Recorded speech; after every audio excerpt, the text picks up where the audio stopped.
Ya, halo, selamat siang rekan-rekan semuanya. Selamat datang di kegiatan kelas literasi komunitas ALET yang bertajuk berbagai wabah yang pernah terjadi di Hindia Belanda dan dunia. Sebelum memasuki acara, izinkan saya untuk memperkenalkan nama saya Rulfi. Di kegiatan siang ini akan berlaku sebagai moderator dan nanti di kegiatan hari ini akan ada pemateri dari Pak Hedi Fauzan.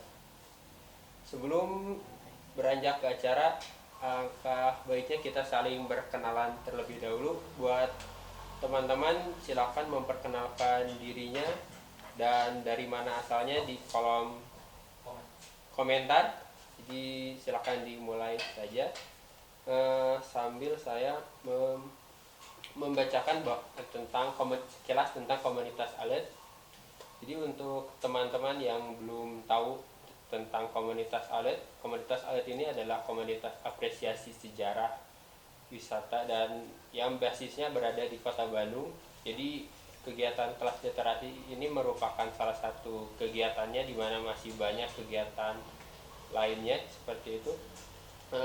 Kita pun ada beberapa kanal informasi yang bisa teman-teman akses, dimulai dari media sosial seperti Instagram, kemudian Twitter, dan ada blog juga.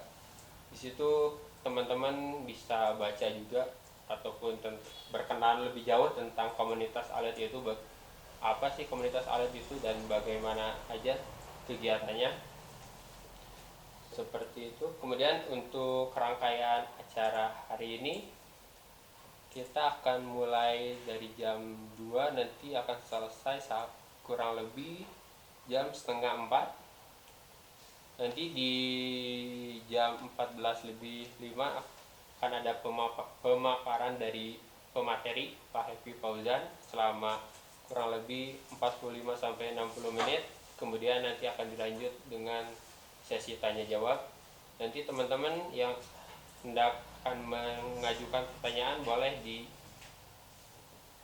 di kolom komentar. Nanti akan ada beberapa sesi pertanyaan seperti itu. Kemudian saya juga akan mengingatkan mengenai tata tertib kelas literasi siang ini, di mana para peserta diharapkan untuk memute mikrofonnya. Nanti yang akan berbicara dulu narasumber.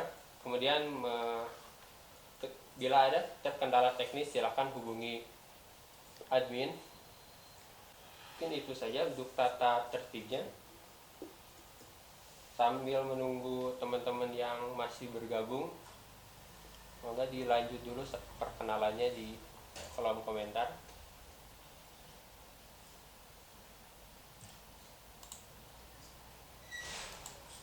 Baik, karena sudah ada 40 partisipan yang sudah bergabung, untuk mempersingkat waktu kita beranjak aja ke acara pemaparan. Waktu dan tempat saya persilakan kepada Pak Happy Fauzan untuk pemaparannya.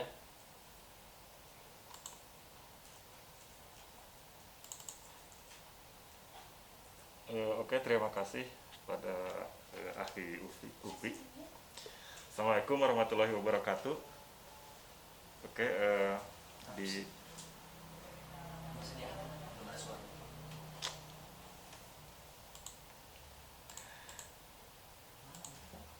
oke,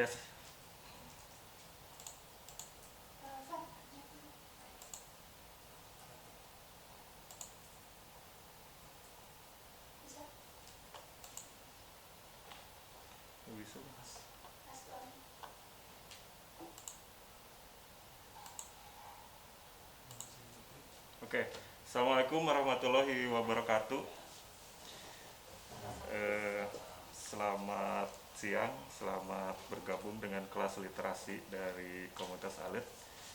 Jadi insya Allah rencananya ini adalah bagian dari kerjasama antara komunitas ALET dengan Indica Foundation yang akan yang memaparkan beberapa kelas literasi, dan ini nomor pertamanya yaitu wabah sebuah pengulangan sejarah. Jadi di pemaparan saya kali ini saya akan membawakan sejarah wabah yang besar di dunia dan juga di Hindia Belanda, dalam rangka bukan menyambut ya, dalam rangka ya sebagai pembelajaran bagian dari COVID-19, karena COVID-19 ini ternyata bukan wabah atau pandemi yang pertama di Hindia Belanda, bahkan di dunia seperti itu. Nanti sejarah pemaparan sejarah ini ya seperti saya sebutkan, ini bagian dari 6 kelas literasi komunitas alit. Jadi nanti ini semacam pembuka bagi kelas literasi yang lain seperti itu.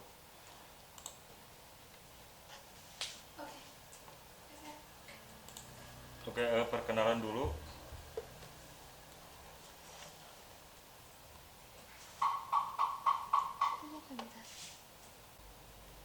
Baik, teman-teman, mohon maaf ada kendala teknis, jadi lagi diperbaiki dulu. Mungkin di kegiatan kelas literasi ini seperti tadi sedikit pemaparan dari Pak Epi bahwa akan membahas tentang wabah-wabah yang terjadi di skalanya dalam dunia, dan nanti akan juga beranjak ke wabah yang menyerang Hindia Belanda. Kemudian nanti juga akan ada pemaparan bahwa bagaimana sih wabah itu terjadi, bagaimana penyebarannya, kemudian seperti apa cara-cara penanggulanginya gitu. Apakah itu cara penanggulangannya bisa diterapkan di era sekarang di mana COVID, apakah ada persamaan dengan wabah-wabah yang terjadi di masa lalu seperti itu. Oh ya, sebelum menunggu perbaikan kendala teknis, mungkin kita akan foto bareng dulu ya, karena biar ada bukti gitu teman-teman. Jadi boleh buat teman-teman yang kameranya masih berbentuk foto, di videokan saja biar kelihatan bagaimana wajah-wajahnya yang ceria hari ini. Ya, oke, dalam hitungan ketiga kita akan memulai fotonya, jadi siapkan gaya dan wajah kalian yang sangat ekspresif. 1, 2, dan 3.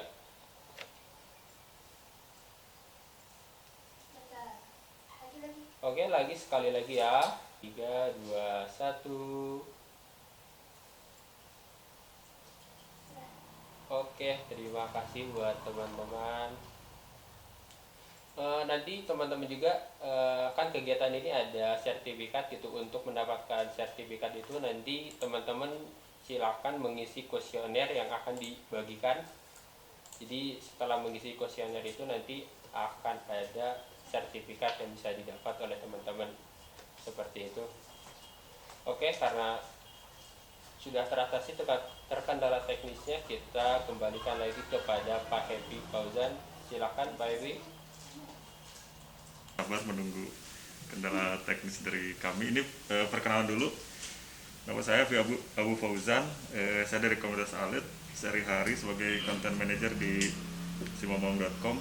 Kemudian jadi admin dari akun Instagram Sejarah Bandung, dan mempunyai akun Instagram juga dan Twitter. Ini akun jualan ya, di @pak_happy_pak, seperti itu.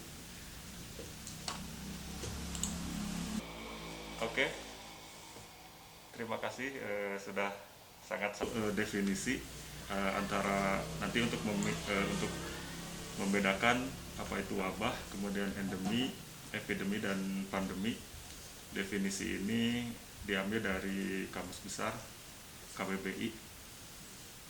Wabah sendiri, saya menemukan beberapa hal menarik tentang definisi wabah. Pertama, ini dari Jawa Tengahan itu ada kata wawah, artinya arus yang cepat. Jadi wabah itu dianalogikan sebagai arus yang cukup cepat. Dan kemudian di bahasa Arab sendiri ada juga istilah al-waba. Al-waba ini nanti akan dibedakan dengan at-taun. Misalnya at-taun itu lebih ke penyakitnya, misalnya COVID atau sampar, pes atau dan lain-lain, itu at-taun. Dan wabah itu lebih ke kata yang umum seperti itu. Nah ini wabah-wabah besar yang saya catat itu pertama dari Mesir kuno, nanti kita jalan-jalan dulu ke Mesir kuno, kemudian ke Bizantium, ke Romawi Timur, kemudian ada Black Death, dan akhirnya ke Spanish Flu. Dua wabah terakhir ini kemudian mempengaruhi keberadaan wabah di Hindia Belanda nanti. Nah, kita jalan-jalan dulu ke negeri para Firaun. Nah, kenapa saya mengemukakan ini dulu atau mengeluarkan ini dulu, karena ada teori baru yang mengatakan bahwa wabah itu kan asalnya dari timur, tapi kemudian ada teori baru yang mengatakan bahwa wabah itu juga datang dari arah selatan, yaitu dari arah Afrika Utara maksudnya. Jadi para ilmuwan kemudian menemukan ada sumber wabah dari Afrika Utara, khususnya dari Mesir kuno, yang kemudian didukung oleh bukti-bukti arkeologis. Ini Josephus Bush dari mikrobiologis dari Rocky Mountain mengatakan itu. Kemudian ada juga ahli arkeolog dari Universitas Sheffield Inggris yang mengatakan bahwa wabah dari Mesir itu emang ada dan diperkuat oleh temuan-temuan arkeolog. Nah, di Mesir sendiri ada juga kutu pembawa wabah yang diduga berasal dari lembah Sungai Nil yang dikenal dengan parasit tikus Nil. Jadi tikus-tikus ini mendiami Sungai Nil, yang kemudian mereka itu, karena Sungai Nil ini kan pasang surut ya, kalau nggak salah 6 bulan sekali pasang, kemudian 6 bulan kemudian surut, dan pasang surut ini dimanfaatkan oleh orang-orang Mesir untuk bercocok tanam di Sungai Nil. Nah, di antara habitat yang hewan-hewan yang tinggal di Sungai Nil selain kuda Nil itu hippo, kemudian osprey atau buaya, itu ada juga tikus-tikus seperti itu. Nah, tikus-tikus ini ya karena mereka hidup di darat, jika air pasang mereka itu akan naik ke darat. Nah, di sisi lain budaya Mesir kuno ini kemudian berkembang, dan karena budaya ini sangat tergantung dengan Sungai Nil, maka mereka mulai membangun bangunan-bangunan di sekitar Sungai Nil. Nah, ini menimbulkan pertemuan antara tikus dengan orang-orang Mesir seperti itu.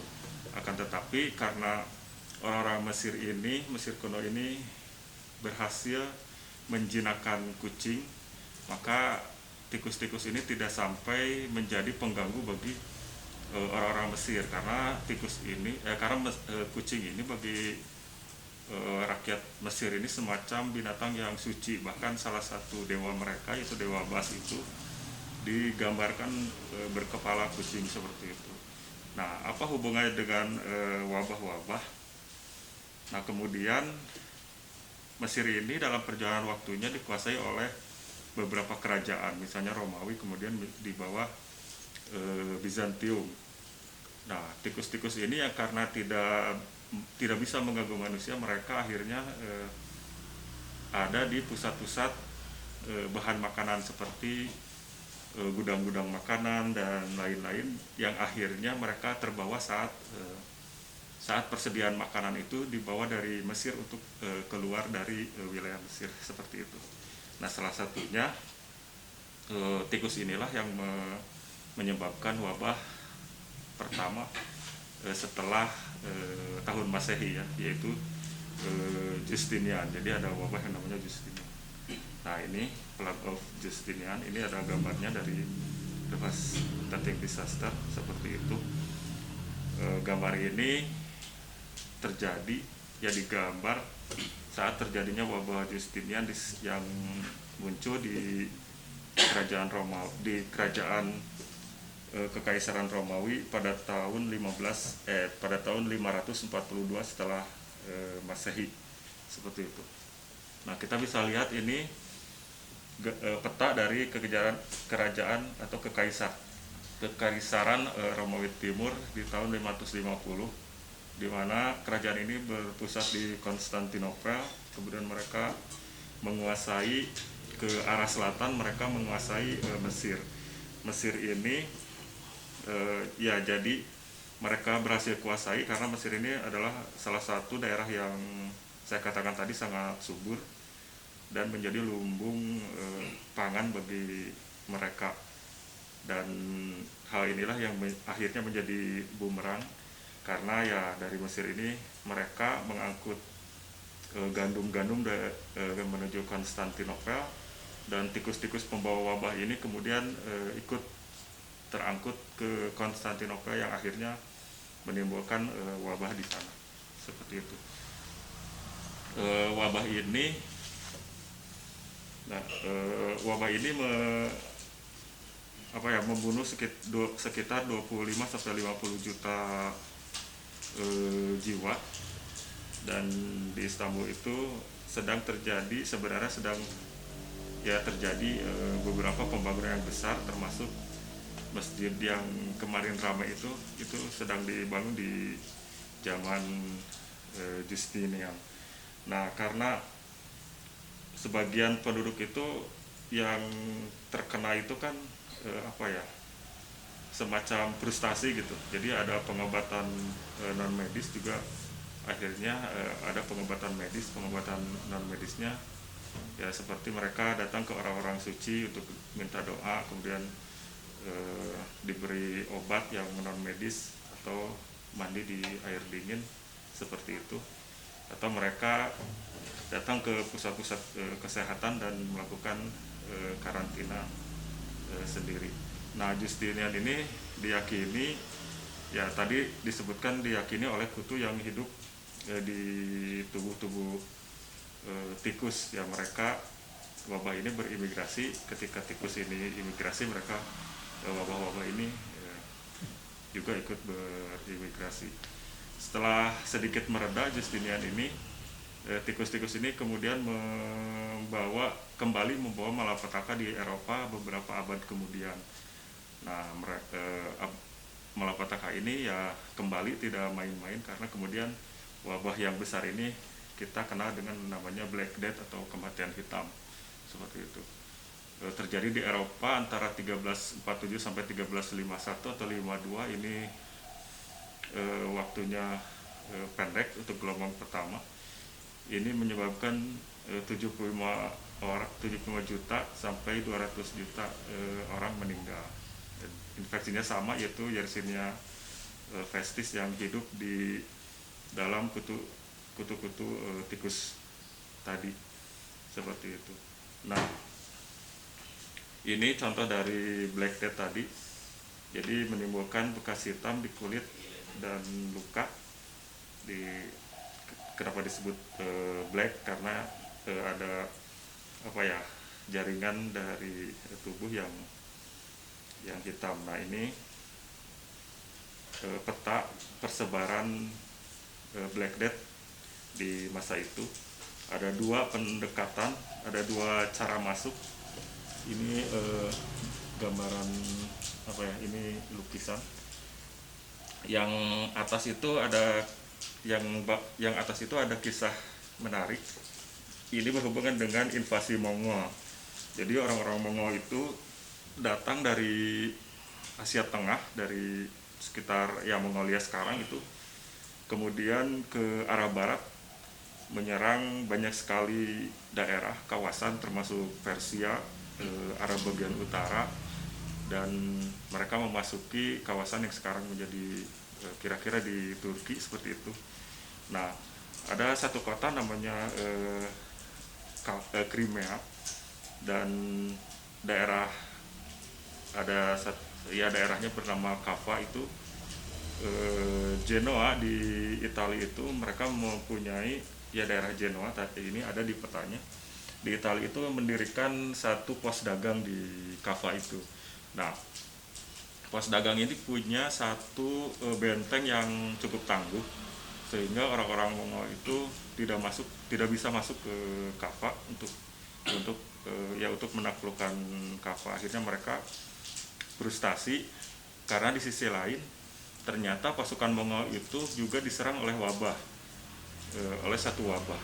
Nah, ketika mereka di ujung frustasinya itu, akhirnya orang-orang Mongol itu memutuskan untuk melempar mayat-mayat teman mereka sendiri yang sudah terinfeksi penyakit tadi itu ke dalam benteng. Nah, akhirnya dari dalam benteng itulah pertama kali menyebar Black Death tadi. Orang-orang Kaffa kemudian lari ke Sisilia, ke Italia, dan mereka sudah terkontaminasi Black Death tadi. Nah, akhirnya secara cepat penyakit ini akhirnya merebak ke Eropa sampai Inggris, sampai ke Skandinavia, seperti itu.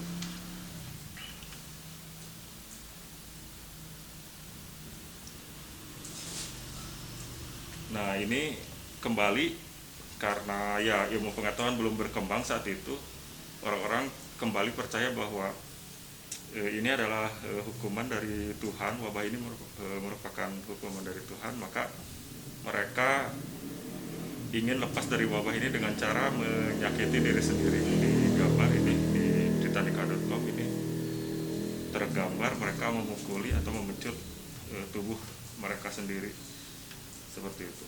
Nah, ini adalah kutu pembawa wabah tadi, Yersinia pestis. Kutu ini hinggap dari tikus ke manusia atau antar manusia sendiri. Nah, akibat dari wabah itu, perang di Eropa sebenarnya intensitasnya menurun, kemudian perdagangan juga ikut menurun, ya, ekonomi terganggu, kemudian jumlah tenaga kerja berkurang, banyak sekali ladang pertanian yang ditinggalkan karena kekurangan tenaga kerja. Kemudian sekitar 1000-an desa di Eropa itu musnah. Nah, angka penduduk Eropa itu baru kembali di abad 16. Jadi beberapa abad kemudian jumlah penduduk Eropa itu baru kembali ke angka semula.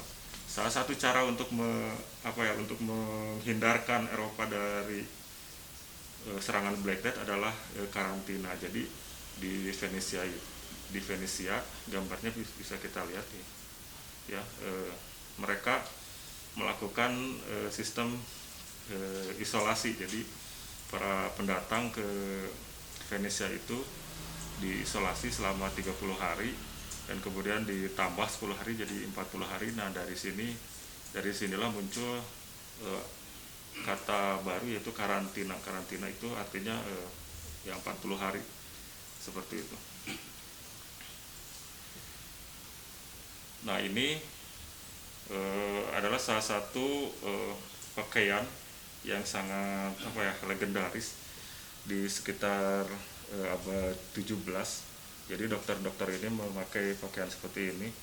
Ini seperti paruh burung karena mereka meyakini udara di Eropa ini lumayan kotor dan bau, sehingga mereka menaruh semacam rempah, kemudian parfum dan lain-lain itu di paruh topeng mereka, sehingga saat menghirup itu mereka mengharapkan udaranya menjadi bersih dan tidak bau. Kemudian mereka membawa tongkat untuk social distancing, biar tidak terlalu dekat dengan orang, itu mereka memakai tongkat. Cuma yang menjadi masalah itu, menurut sejarawan Snowden, ini sebenarnya tidak efektif banget ya untuk menghindari wabah, karena tidak membuat terobosan baru, atau tidak efektif lah, tidak berpengaruh sebenarnya, seperti itu. Karena ya ini kan berdasarkan ilmu pengetahuan mereka ya zaman itu, sedangkan ilmu pengetahuan zaman sekarang itu ya ini mah nggak ngaruh banget, seperti itu. Nah, kemudian wabah ini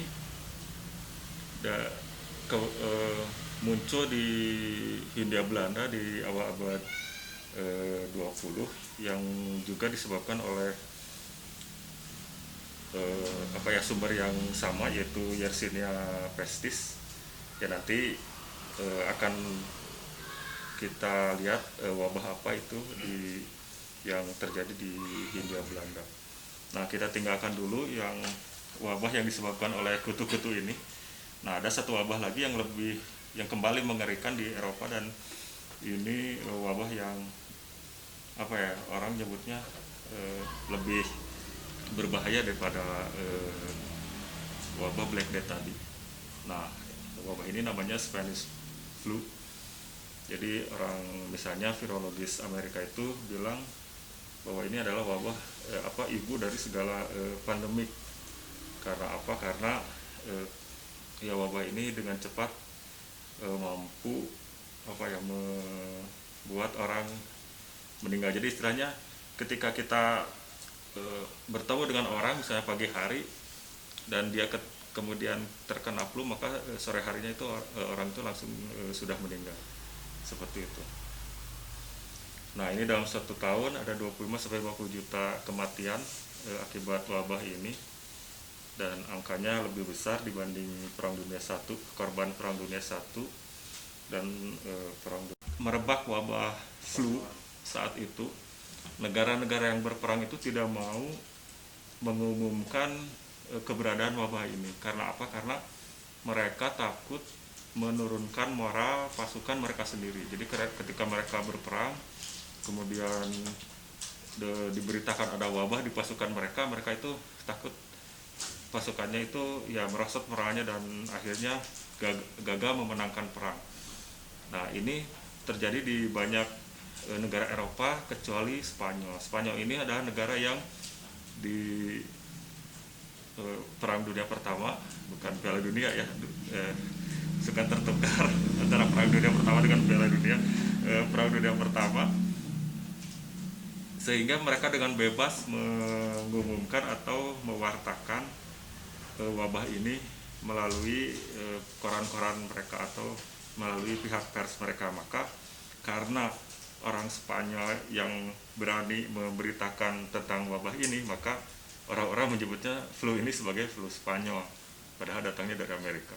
Nah, orang-orang Spanyol ini juga lucunya, karena wabah ini berkembang di Perancis pertama kali, mereka menyebutnya dengan flu Perancis, seperti itu. Jadi ada semacam jadi saling lempar gitu. Oh, ini flu Spanyol, ini flu Perancis, seperti itu. Nah, wabah ini juga akhirnya sampai ke Indonesia karena wabah ini cepat penyebarannya, terus gampang sekali penyebarannya, maka wabah ini juga sampai ke Indonesia. Nah, bagaimana keadaan di Hindia Belanda sendiri atau Indonesia zaman dulu? Jadi saling lempar gitu. Oh, ini flu Spanyol, ini flu Perancis, seperti itu.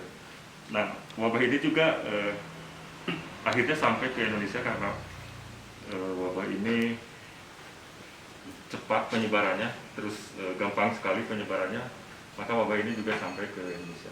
Nah, bagaimana keadaan di Hindia Belanda sendiri atau Indonesia zaman dulu? Nah, di Hindia Belanda sendiri wabah atau penyakit sering disebut dengan istilah pagebluk. Jadi pagebluk ini diambil dari kata gebluk. Jadi saat orang kemudian terjatuh itu kan ada suaranya gebluk, orang Sunda itu pagebluk, atau orang Jawa itu gebluk, maka wabah ini disebutnya pagebluk. Kemudian karena ilmu pengetahuannya masih terbatas dan belum modern, masih tradisional, orang-orang Hindia Belanda ini, orang-orang pribumi masih percaya bahwa wabah ini merupakan kiriman dari roh jahat, sehingga pada saat mereka ingin mengusir wabah-wabah ini, ketika mereka ingin mengusir wabah-wabah ini, mereka melakukan ritual-ritual yang mereka yakini bisa mengusir wabah tersebut, termasuk ini gambar kala. Nanti ada hubungan dengan wabah sampar di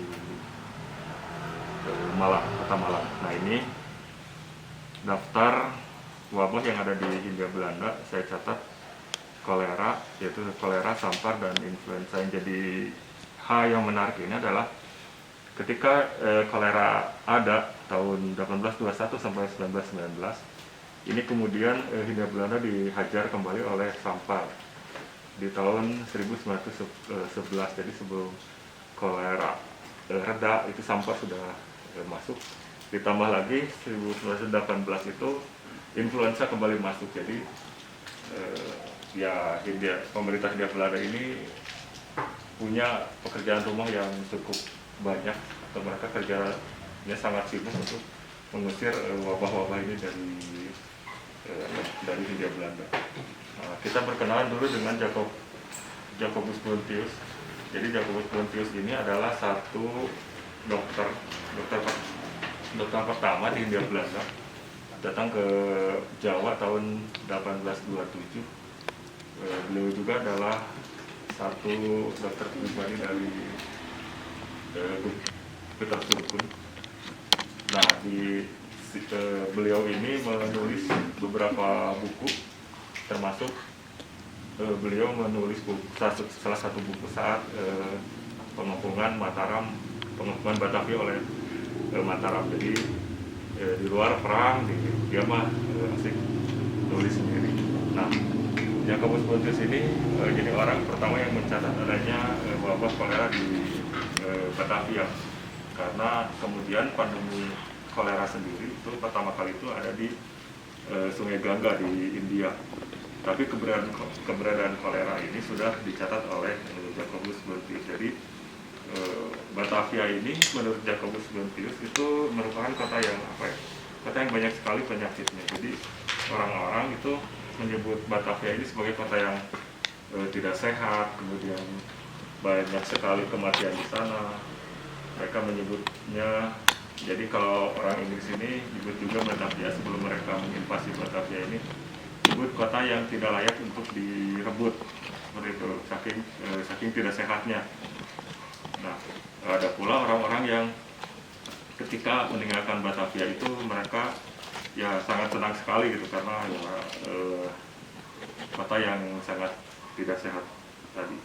Nah, beliau ini, Jacobus Bontius ini, kemudian mencatat banyak sekali penyakit-penyakit yang ada di Batavia di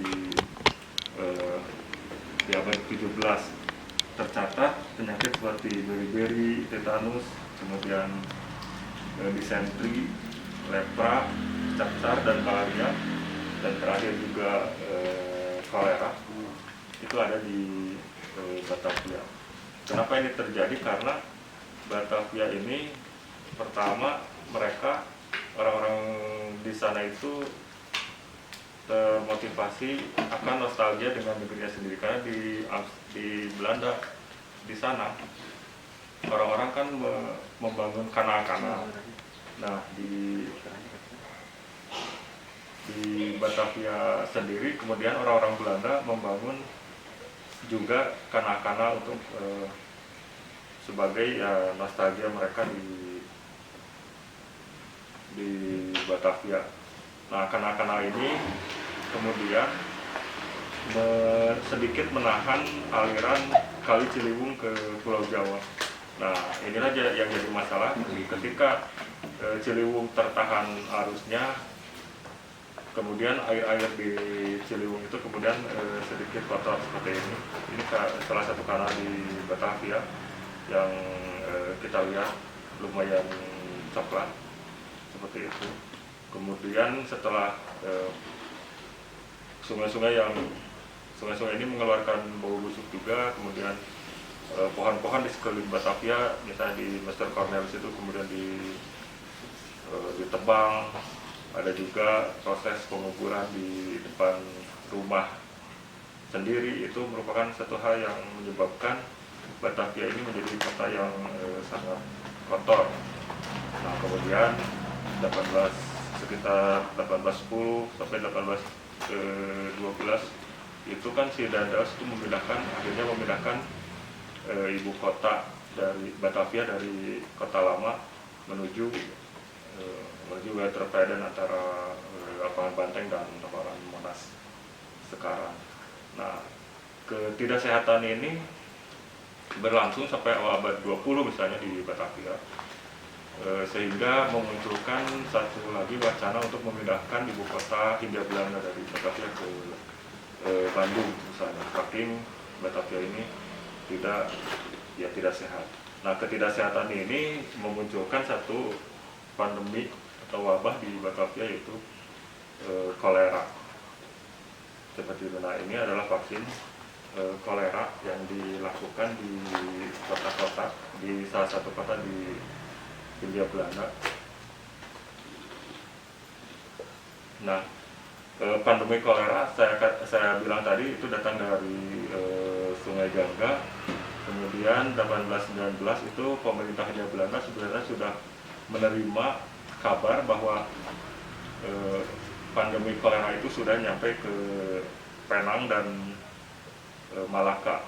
Nah, tapi kemudian pemerintah ini abai ya, yang tidak mengindahkan peringatan ini, sehingga mereka ya acuh akan keberadaan penyakit ini. Akibatnya penyakit ini kemudian masuk ke Jawa, dan dua tahun kemudian ini menewaskan sekitar 125.000 orang di Jawa. Nah, sampai penyebab kolera ini karena ya dunia kedokteran belum maju, ini baru ditemukan 60 tahun kemudian penyebab kolera ini, sehingga mereka kemudian membentuk Jabatan Intelijen Kolera. Jadi Jabatan Intelijen Kolera ini tugasnya untuk masuk ke kampung-kampung untuk mencari orang-orang yang terkena kolera tadi, karena selama masa tersebut pemerintah Belanda hanya berdasar pada statistik rumah sakit saja, dan itu tidak menyentuh sampai ke akar permasalahan. Akar permasalahannya justru ada di rumah-rumah, sehingga mereka berinisiatif untuk masuk ke kampung-kampung di Batavia seperti itu. Nah, baru tahun 1910 wabah kolera ini berhasil mereka kendalikan, dan mereka berhasil membuat vaksin di tahun 1912 dan mulai melakukan vaksinasi massal di tahun tersebut. Nah, ini gambarnya bisa kita lihat. Nah, selain melakukan vaksinasi, pemerintah Belanda juga melakukan semacam isolasi atau karantina. Jadi misalnya mereka mengkarantina para jemaah haji. Jadi jemaah haji itu kan mereka pergi ke Mekah, sedangkan Mekah ini kan jadi pusat kedatangan orang-orang banyak di seluruh dunia. Nah, karena mereka takut ketika para haji ini pulang ke Hindia membawa penyakit, itu akhirnya mereka dikarantina, termasuk pemberian gelar haji. Jadi pemberian gelar haji itu dimaksudkan untuk melihat siapa-siapa saja yang pernah ke Mekah sebenarnya, seperti itu. Nah, ketika Hindia Belanda berperang melawan kolera, kemudian tiba-tiba muncul wabah baru. Jadi yaitu sampar. Seperti itu. Wabah ini muncul sebenarnya tahun 1905. Ada 2 orang di Delhi yang terkena sampar, tapi kemudian diacuhkan kembali oleh pemerintah Hindia Belanda sampai wabah ini kembali masuk tahun 1911 ke Kota Malang. Nah, ini adalah isolasi Kota Malang. Jadi pada saat itu, pada tahun 1910, pemerintah Hindia Belanda mengimpor beras dari Myanmar. Nah, di beras-beras ini bersarang tikus-tikus yang tadi ya, tikus-tikus pembawa wabah tadi.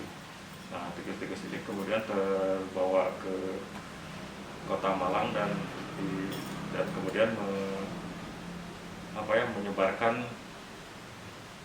penyakit yang kemudian kita kenal dengan pes atau sampar saat itu.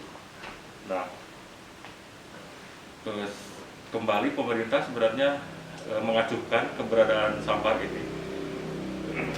Sekitar setahun kemudian mereka baru mengakui oh ya ada sampar, padahal ini sampar ini masuk di tahun 1910, baru di tahun 1911 mereka baru mengakui keberadaan sampar. Yang menjadi tantangan itu ketika mereka tahu ada sampar di sana, sebenarnya pemerintah ingin mengisolasi Kota Malang dan sekitarnya untuk mencegah beredarnya virus ini, bakteri ini. Kan tetapi ini ditentang oleh perusahaan-perusahaan perkebunan di Malang. Jadi perusahaan perkebunan ini tidak mau kota tersebut diisolasi karena ya faktor ekonomi seperti itu. Kemudian untuk ya tadi yang kepala kala tadi untuk nah ini jadi mereka warga desa itu di Malang itu melukis sosok kala di dinding rumah mereka. Ini untuk apa ya, mereka sebenarnya menghadapi satu wabah, satu pandemi, tapi kemudian bingung untuk bagaimana cara menghadapi wabah tersebut. Nah, dari wabah sampar ini ada muncul setidaknya 3 tokoh. Tokoh-tokoh ini sebenarnya akan diceritakan atau dibicarakan lebih lanjut di kelas literasi komunitas alit di selanjutnya. Nanti kita akan membicarakan tokoh-tokoh siapa saja sih yang bersentuhan dengan wabah-wabah yang ada di Hindia Belanda seperti itu. Misalnya pertama Dr. Cipto. Dr. Cipto ini dokter yang turun, gambarnya yang di atas ya, turun ke Malang untuk memerangi wabah sampar. Kemudian yang di kanan sampar ini kan dari Jawa Timur kemudian ke Jawa Tengah, akhirnya singgah di Priangan, misalnya di Garut. Sampar ini masuk ke kota Garut sampai menewaskan Dr. Slamet tadi di tahun 1933. Di tahun tersebut ada sekitar 400 laporan tentang sampar di Garut, termasuk ada satu camat Garut yang meninggal gara-gara sampar, dan beliau sempat bersentuhan dengan Bupati Garut saat itu. Jadi Bupati Garut itu terkena statusnya apa ya kalau sekarang ODP ya, karena temannya itu meninggal, jadi Bupati Garutnya kena ODP. Nah, yang menarik salah satu pemberantasan sampar di Priangan ini adalah vaksinasi. Vaksinasi. Jadi orang-orang penduduk desa itu harus divaksin supaya sampahnya tidak menyebar. Vaksin ini tadi ditemukan oleh Dr. Aten, yang menariknya orang-orang Sunda menyebutnya sebagai suntik air seperti itu. Nah, entah alasan apa, kemudian orang-orang ada sebagian penduduk yang menolak untuk divaksinasi seperti itu. Mereka sebagian berkeyakinan bahwa vaksinasi ini bertentangan dengan ajaran agama. Jadi di Garut pernah ada penolakan, kemudian di Cibuga, di Sumedang juga pernah ada penolakan dengan alasan yang sama. Bahkan di Cibuga ini sempat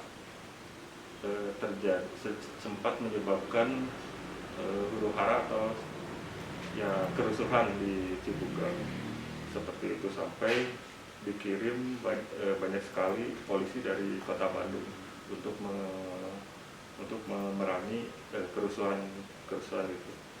Nah, pemerintah Hindia Belanda sepertinya jeli ya untuk melihat masalah ini. Kemudian mereka mendatangkan satu dokter yang ahli di bidang medis, juga ahli di bidang agama. Misalnya di tahun 33 mereka mendatangkan Dr. Ramali dari Padang Sidempuan ke Batavia ya untuk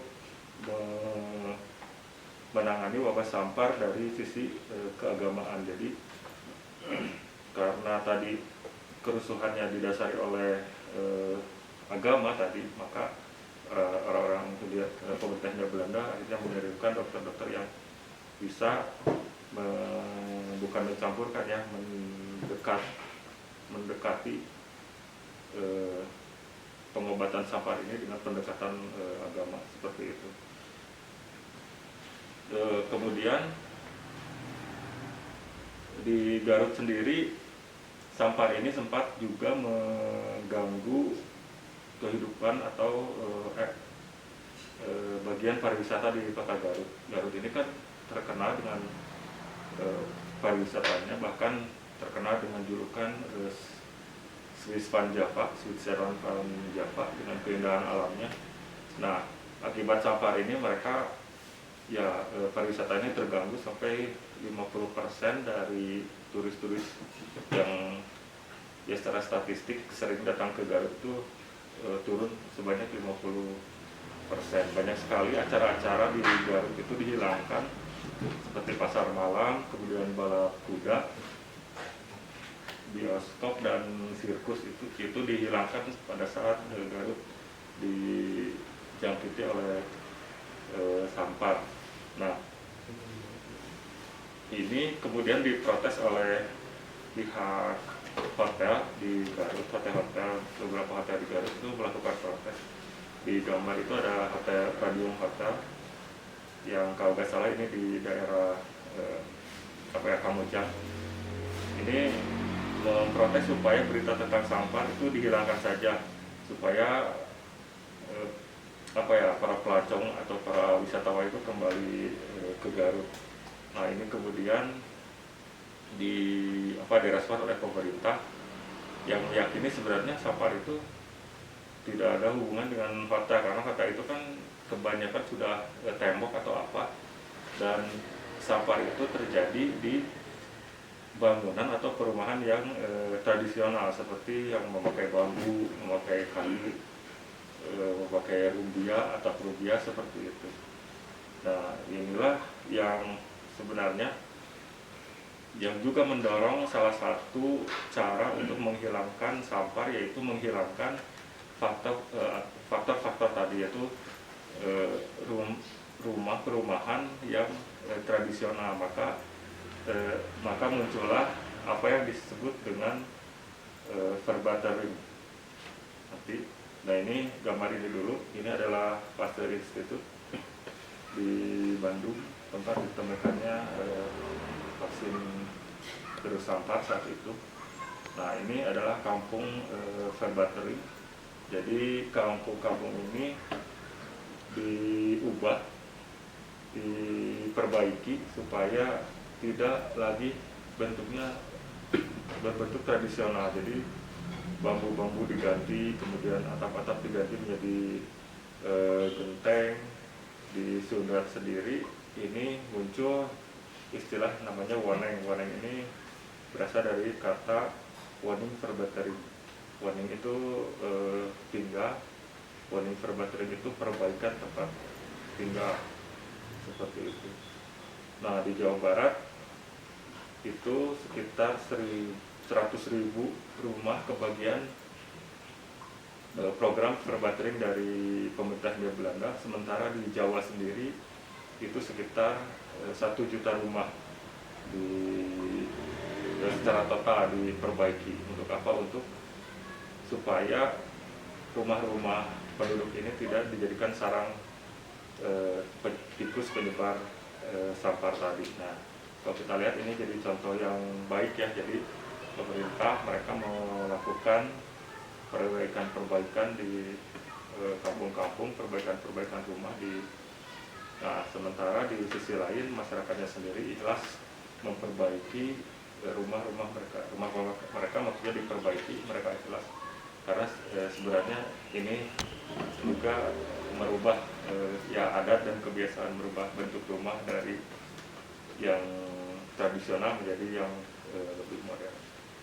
Cuma ada juga beberapa masalah yang muncul di perbatering ini. Pertama adalah mulai menghilangnya budaya gotong royong karena rumah yang modern ini beda dengan rumah tradisional. Misalnya gotong royong untuk ikut membangun satu rumah. Kalau zaman dulu kan, kalau saya pernah lihat satu rumah panggung itu kan dipindahkan itu dengan cara digotong, diambil rumahnya kemudian dipindahkan tempatnya. Nah, seperti itu, jadi gotong royongnya itu mulai hilang di perkampungan. Yang kedua itu juga muncul rasa iri hati di antara penduduk, muncul persaingan. Jadi ketika satu rumah itu bagus, nah tetangganya mulai iri, wah situ mah halus di mana, terus pakai kaca misalnya, wah situ mah pakai kaca, terus ganti pakai keteng, wah situ mah keteng, terus gitu.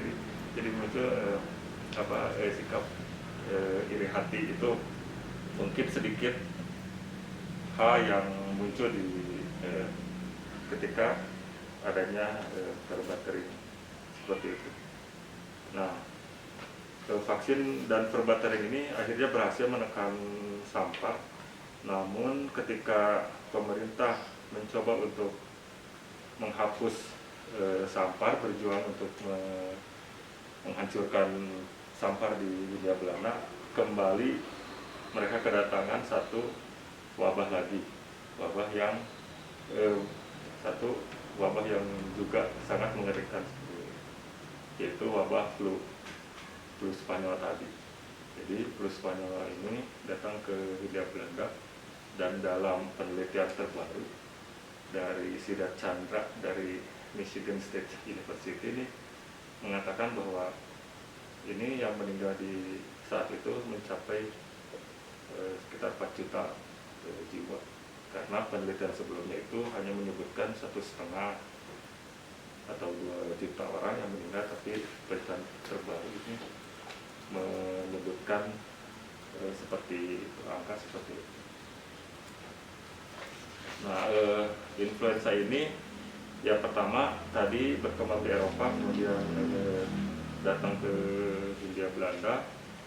Nah, kembali di 1918 sebenarnya pemerintah Hindia Belanda ini sudah diwanti-wanti, sudah diberi peringatan bahwa ada satu pandemi baru, yaitu pandemi influenza yang terjadi di Hong Kong dan Singapura. Tapi si pemerintah ini kembali abai gitu untuk mengindahkan peringatan ini, dan akhirnya virus ini masuk lewat Singapura ke Batavia di Juli tahun 1918.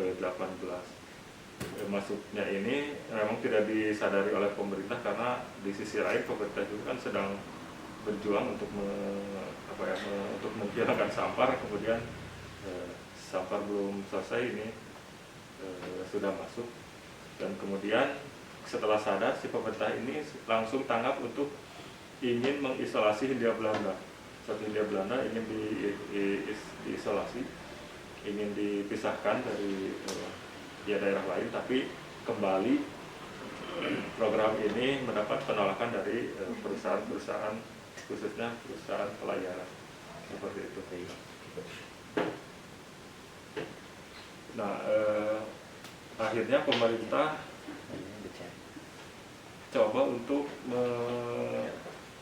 membatasi penyebaran influenza ini dengan cara sekarang, yaitu pemakaian masker. Jadi orang-orang penduduk di Hindia ini disuruh untuk pakai masker ya di tahun 1919. Nah, kematian ini lumayan parah di Hindia, bahkan sampai ada penduduk yang saking banyaknya jumlah korban dan tidak tertampung di pekuburan umum, maka banyak ada juga ya mayat-mayat keluarga mereka itu disimpan di jalanan seperti itu. Kemudian seperti saya katakan tadi, ada juga kasus ada orang yang ketemu pagi hari kemudian terkena flu, kemudian sore harinya itu langsung meninggal. Nah, ada banyak sekali misalnya penduduk ini merespon keberadaan wabah ini seperti saya katakan tadi, karena penduduk ini menyangka bahwa wabah ini datang dari roh jahat. Mereka kemudian melakukan ritual-ritual yang mengarah pada pengusiran roh jahat. Misalnya di Jogja mereka melakukan arak-arakan pusaka supaya dijauhkan dari wabah tersebut. Nah, uniknya wabah ini kemudian perlahan hilang di tahun 1921. Jadi para sejarawan belum menemukan kenapa sih wabah ini kemudian sedemikian hebat, berkembang 2 tahun, memakan korban sekitar 4 juta di Jawa, tapi ketika memasuki tahun 21 wabah ini kemudian tiba-tiba seperti tiba-tiba itu hilang seperti itu.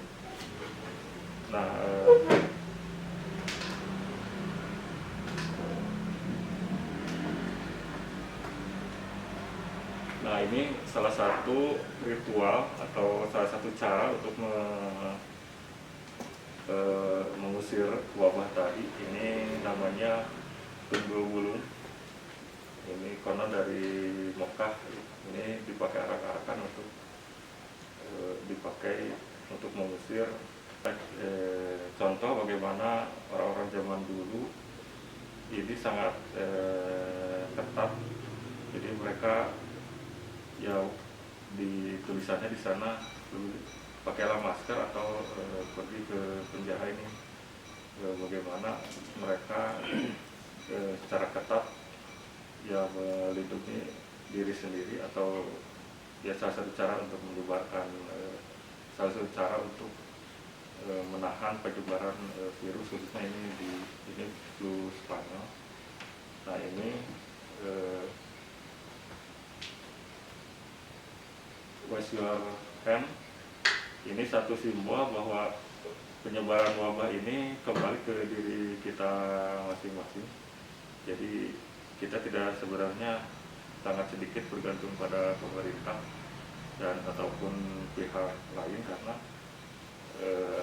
kita juga harus memperhatikan kebersihan lingkungan kita, rumah kita, diri kita sendiri untuk untuk supaya wabah ini seperti misalnya COVID-19 ini bisa berlalu. Nah, ini pelajaran yang bisa kita ambil. Pertama, sebenarnya wabah penyakit ini terjadi dari zaman ke zaman, jadi terus berulang sampai sekarang. Misalnya ada COVID-19, dan mungkin saja si COVID ini bukan wabah yang terakhir, karena dalam sejarahnya kan tadi ada perulangan sejarah antara Black Death, flu Spanyol, seperti itu. Dan ini adalah satu yang berulang dan manusia harus tanggap, ya, harus bersiap dengan wabah-wabah selanjutnya. Yang kedua, pemerintah dan masyarakat harus kompak dan tanggap menghadapi wabah. Misalnya di kasus Perbatering tadi, ini kasus yang bagus untuk melihat bagaimana kekompakan antara pemerintah dan masyarakat untuk menghadapi wabah. Satu sisi pemerintah membantu masyarakat untuk membersihkan lingkungannya, di sisi lain masyarakat mau diatur oleh pemerintah supaya lingkungannya lebih bersih dan lebih sehat. Nah, yang ketiga, ini sejarah menunjukkan solusi paling tepat itu adalah menjaga kebersihan dan kesehatan lingkungan. Jadi sebelum secara makro jauh mengatur-ngatur sesuatu, kita atur diri kita sendiri supaya lebih bersih dan lingkungan kita sendiri, seperti itu. juga bisa dicapai dengan manusia yang tertib dan disiplin. Jika pemerintah masih mengumumkan atau bahwa kita harus tetap memakai masker, ya diusahakan kita kemana-mana juga pakai masker seperti itu, menjaga kebersihan dan kesehatan diri sendiri dan lingkungan terdekat. Mungkin sekian dulu dari saya. Jika ada sesuatu yang ditanyakan, mungkin saya kembalikan dulu ke moderator.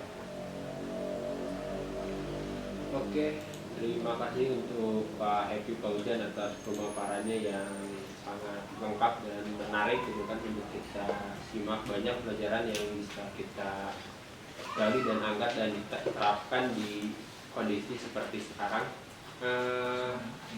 Setelah sesi pemaparan kita akan memasuki sesi tanya.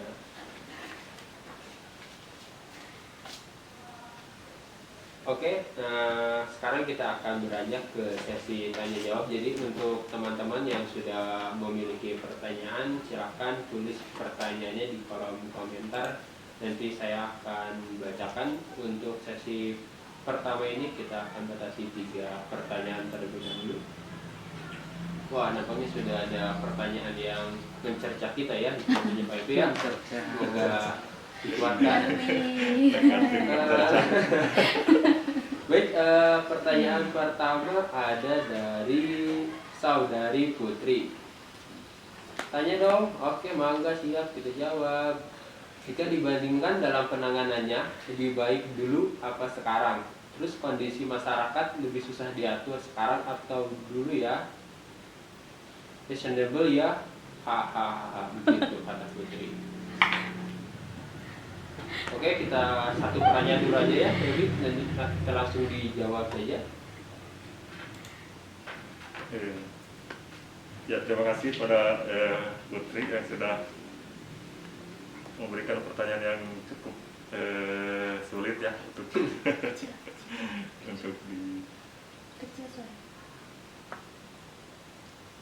untuk dijawab. Dulu atau sekarang, susah mana dulu atau sekarang ya. Pertama yang kita lihat itu adalah perkembangan ilmu pengetahuan. Jadi dulu itu mereka susah untuk diatur karena memang pengetahuan mereka yang bukan dikatakan rendah, tapi mereka belum bersentuhan dengan pengetahuan-pengetahuan seperti sekarang.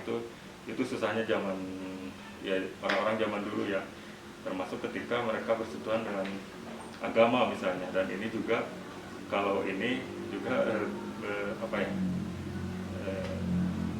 juga memang terjadi di zaman sekarang. Tapi yang jelas pertama adalah adanya perbedaan pengetahuan. Jadi kalau susah, orang zaman dulu itu susah karena memang pengetahuannya belum nyampe ke sana. Tapi kemudian orang sekarang, kenapa orang sekarang susah? Karena mereka udah punya pengetahuan gitu. Jadi mereka punya pendapat sendiri. Mereka punya pendapat sendiri untuk susah untuk untuk diarahkan seperti itu. Itu dari sisi susahnya. Nah, dari sisi mudahnya, zaman dulu itu bisa misalnya oleh verba tering, karena ya itu mereka dalam kondisi, dalam tanda kutip ya, terjajah gitu di bawah pemerintah Hindia Belanda misalnya. Jadi ketika Hindia Belanda melakukan program seperti itu, mereka mau gak mau itu ikut program pemerintah seperti itu. Nah, di zaman sekarang sebenarnya orang-orang juga mudah karena pengetahuan itu sendiri. Jadi sebenarnya ini terbelah sih antara orang yang susah, orang yang ya maksudnya susah diarahkan seperti itu atau dikasih tahu, karena ilmu pengetahuan dan kesadaran tahun dulu mudahnya karena ya mereka di dalam keadaan terjajah tadi. Nah, kalau sekarang mudahnya karena ya ada sebagian orang yang tidak sulit untuk apa ya, diarahkan karena ya mereka punya kesadaran sendiri. Kuncinya sih ya di keilmuan tadi seperti itu. Nah ini sebenarnya udah fitrah sih, karena manusia itu kan apa ya, ya seperti terbelah gitu, ada yang susah diarahin, ada. Nah kuncinya di ilmu pengetahuan tadi seperti itu. Oke, terima kasih Pak Evi. Untuk pertanyaan berikutnya ada dari Dewi Raniarti. Ada nggak karya berupa buku atau film yang terinspirasi dari fenomena wabah yang sempat terjadi di Indonesia atau dunia? Buku fiksi atau non fiksi? Nah di luar negeri, bisa di peristiwa Black Death itu ada satu buku karangan Albert Camus, itu judulnya Sampar. Jadi dalam buku itu menceritakan pertama bagaimana kondisi sosial masyarakat ketika ketika Sampar memasuki satu tatanan masyarakat. Di sana diceritakan ada tingkatan-tingkatan masyarakat seperti pemimpin, kemudian pemuka agama, tokoh masyarakat, kemudian rakyat biasa, itu bagaimana mereka ada dalam kondisi ketika Sampar menyerang mereka. Jadi dari buku tersebut, penokohan tokoh-tokoh tersebut itu kelihatan gitu, bagaimana si tokoh itu mengeluarkan sifat asli mereka, bagaimana sifat penguasa, bagaimana sifat pemuka agama seperti itu. Nah itu saya baru nemu buku yang Samparnya itu sebagai salah satu contoh bagaimana kondisi sosial satu masyarakat ketika satu wabah itu ya masuk atau menyerang mereka seperti itu.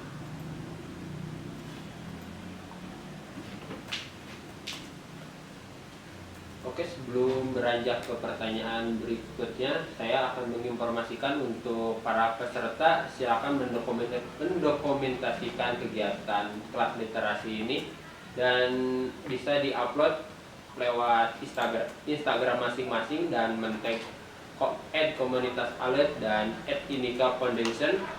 Nanti bakal ada giveaway dari Rahasia Bandung, yaitu berupa buku yang sangat bermanfaat tentunya bagi kalian yang mendapatkannya ya.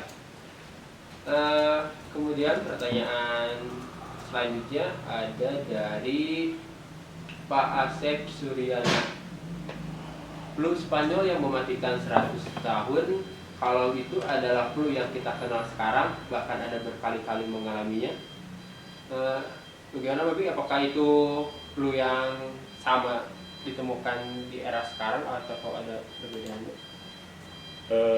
Pertama, saya bukan orang medis ya, tapi flu Spanyol ini dikasih kode H1N1.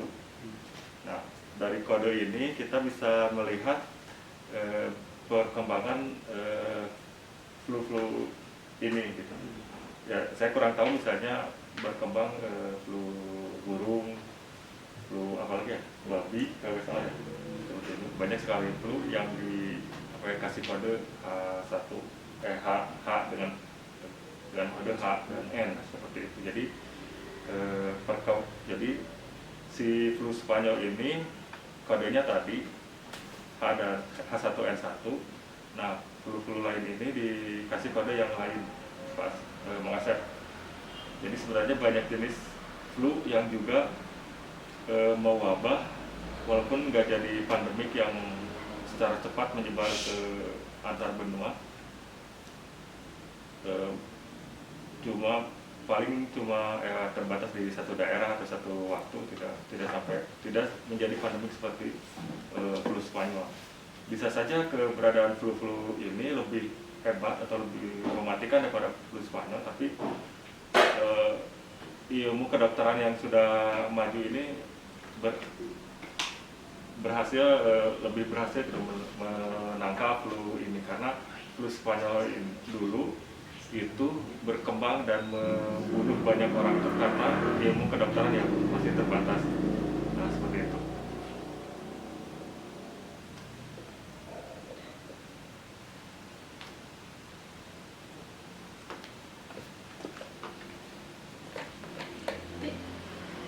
Iya, jadi sudah dijawab oleh Pak Happy. Untuk pertanyaan selanjutnya itu adalah, setelah mendengar pemaparan dari Pak Happy, banyak sekali Bapak. Siapa? Oh iya, maaf, dari Sandi Tunggal ingin menanyakan, setelah mendengar pemaparan dari Pak Happy ya, banyak sekali wabah-wabah yang terjadi di Eropa dan India, dan itu terjadi bertahun-tahun lamanya. Apakah hal yang sama akan terjadi di masa pandemi COVID-19 dan memang harus memakai vaksin ya untuk mengakhirinya? Waduh, ini menjadi ramal Pak ini. Bagaimana nih? Ya, tadi saya bilang pertama itu sejarah itu berulang ya. Jadi secara sejarah wabah itu akan selalu muncul di antara manusia dan kemudian mereda. Nah, yang jadi masalah kan dia itu mereda sendiri seperti flu Spanyol yang ada di Hindia Belanda. Tapi saya curiganya yang belum ditemukan, tapi yang jelas ada satu poin yang penting, yaitu kesehatan diri. Jadi kesehatan diri dan lingkungan. Seperti verbatering tadi. Saya juga belum tahu kapan SAMPAR itu atau kenapa SAMPAR itu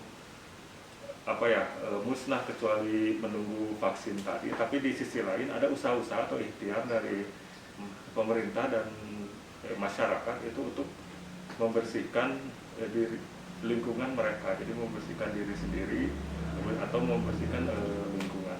Di kasus COVID ini kan sebenarnya kita cukup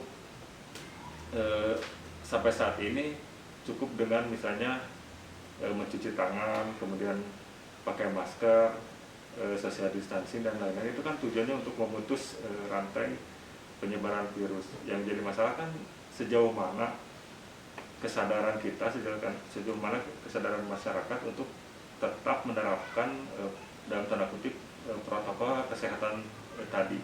Apakah kita percaya? Karena sebagian dari kita masih juga nggak percaya apakah COVID ini ada atau enggak. Nah, itu yang jadi masalah. Mengenai vaksin kan itu ikhtiar yang lain. Nah, ikhtiar yang dekat dengan kita adalah menjaga kebersihan diri sendiri dan kita menjaga misalnya lingkungan terdekat kita seperti itu.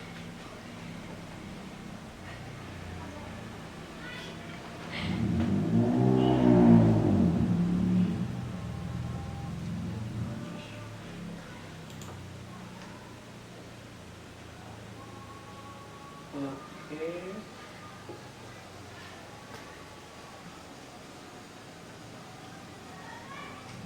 Kita coba lihat pertanyaan berikutnya.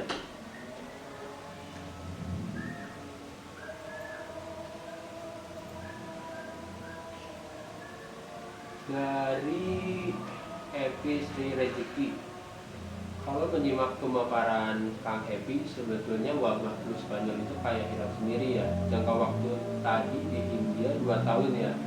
Dan saya tertarik dengan ritual yang dilakukan masyarakat dalam menghadapi bagai flu. Adakah referensi yang menceritakan ritual-ritual tersebut? Saya sempat baca kalau masyarakat di Jawa bahkan mengubur mayat keluarga di bawah rumah karena takut pada jurus suntik.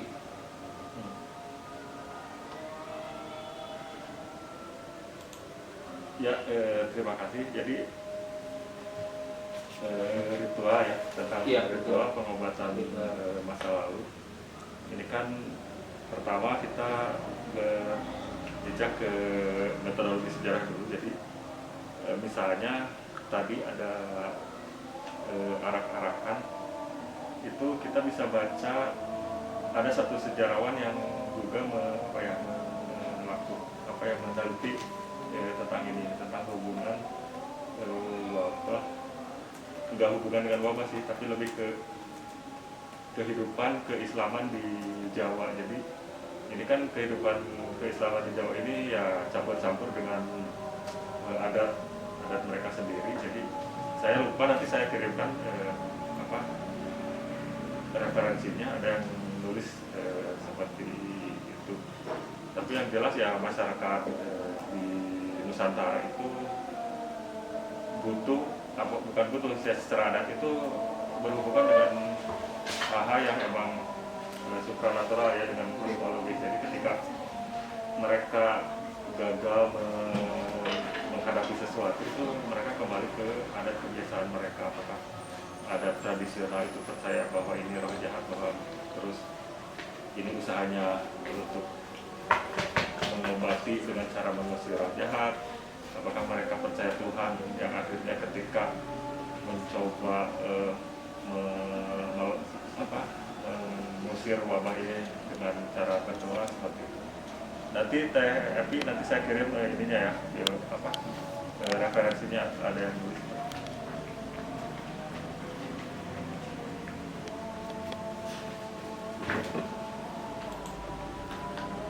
Nah, jadi tadi wabah di masa dulu ataupun sekarang selalu dipandang dari dua sisi gitu ya, dari segi ilmu pengetahuan ataupun dari sisi agama gitu. Jadi itu kalau kita menemukan sekarang gitu kan, banyak yang isu-isu mengenai COVID-19 gitu, dari pendekatan secara agama itu sangat wajar.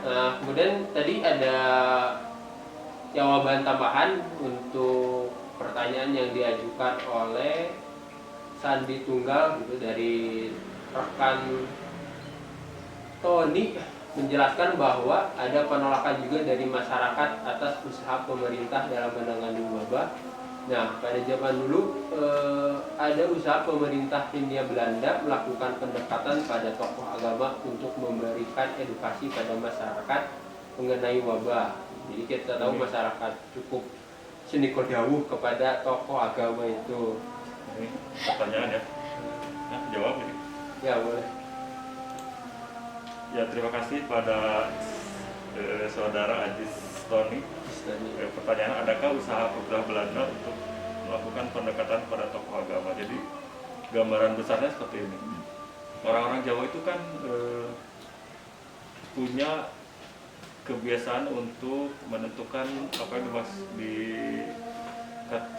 diistilahkan dengan kosmologis. Jadi mereka itu misalnya punya tempat-tempat yang suci, atau ya orang-orang suci, jadi mereka mengintari tempat-tempat yang suci tersebut. Nah, ketika Islam masuk, kosmologinya itu bergeser ke Arab, ke Saudi ya. Misalnya kenapa orang Jawa atau orang Indonesia secara umum itu suka berhaji atau berumrah beberapa kali ke Mekah misalnya, walaupun kewajibannya cuma sekali. Itu karena secara kosmologi, secara adat, yang mereka merasa dekat dengan Tuhan jika dekat dengan pusat kosmologi tersebut. Jadi orang-orang dulu misalnya menganggap gunung Merapi itu suci, mereka akan merasa lebih dekat dengan penguasa atau misalnya Tuhan mereka itu ketika mereka dekat dengan Gunung Merapi. Nah, orang-orang Islam itu mereka akan merasa dekat ketika mereka sudah mengunjungi Mekah di Arab sana. Nah, sebagai gantinya orang-orang yang tidak mampu ke Arab itu, mereka akan merasa dekat jika dekat dengan orang yang pernah ke Arab. Misalnya dengan orang-orang yang sudah berhaji atau orang-orang yang punya ilmu agama yang tinggi. Nah, ini kemudian berefek pada keadaan sosial lainnya, termasuk dalam hal pengobatan atau ya hal lainnya. Misalnya orang-orang kita ini misalnya tidak cukup berdoa di rumah saja, padahal itu kan ya menurut pendapat saya cukup, tapi mereka kemudian berziarah, melakukan ziarah untuk tawasul, supaya mereka merasa doa mereka itu lebih cepat didengar kalau melakukan ziarah-ziarah. Nah, ini termasuk dalam penanganan wabah-wabah tadi. Jadi dalam satu kasus tadi misalnya Dokter Ramali, ini kasusnya karena terjadi penolakan oleh masyarakat lewat karena agama, karena alasan agama, maka pendekatannya adalah dengan agama lagi. Nah, Dokter Ramali ini beliau dekat dengan beberapa tokoh agama termasuk dengan Sunan Raja ya seperti itu. Nah, untuk mengendalikan masyarakat yang melakukan pendekatan agama, maka pemerintah Hindia Belanda menurunkan dokter yang bisa bisa menerangkan wabah itu dengan pendekatan agama seperti itu. Oke, terima kasih Pak Happy. Masih ada pertanyaan lagi sih, cuman kita sudah berada di penghujung acara, tapi untuk teman-teman yang pertanyaannya belum kami jawab, nanti kita akan ada sesi diskusi mengenai wabah ini melalui WhatsApp group. Jadi teman-teman yang pertanyaannya siang ini belum terjawab bisa bergabung dengan WhatsApp grup komunitas ALET. Nanti teman-teman boleh hubungi admin untuk dimasukkan ke grupnya gitu. Di situ nanti akan ada diskusi lagi lebih lanjut mengenai wabah dan lainnya seperti itu. Mungkin untuk kegiatan kelas literasi hari ini saya cukupkan sekian saja karena sudah 3:30. Saya Rulfi dan bersama Pak Happy dan juga teman-teman dari komunitas ALET mengucapkan terima kasih untuk teman-teman yang sudah bergabung di kegiatan kelas literasi siang ini. Oh ya, sebelum pada bubar kita akan foto lagi. Jadi buat teman-teman mangga dinyalakan videonya dulu karena kita akan ada sesi pemotretan ya. Jadi pastikan wajah-wajah teman-teman itu terlihat. Ada yang hitam di antara kita ya. Jadi silakan dinyalakan dulu. Boleh nyisir dulu kalau perlu nyisir. Iya dong.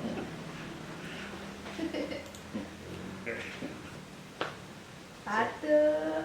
Oke, ini aduh, bentar ya. Aba-abanya dari saya ya. Ya, aba-abanya dari Mbak Putri ya. Aba-abanya dari saya. Satu, dua, sebentar. Connection unstable, bentar ya. Sebentar. 1, 2, 3. Satu kali lagi ya. Sekali lagi. 1, 2, 3. Sudah. Terima kasih teman-teman. Aduh, manis itu Hani. Oke, terima kasih teman-teman untuk kegiatan telah bergabung di kegiatan kelas literasi hari ini. Terima kasih dan sampai jumpa di kegiatan kelas literasi berikutnya. Jangan lupa buat join juga di grup WhatsApp untuk diskusi lebih lanjut mengenai wabah hari ini. Oke, terima kasih, dadah. Nah, lip ya.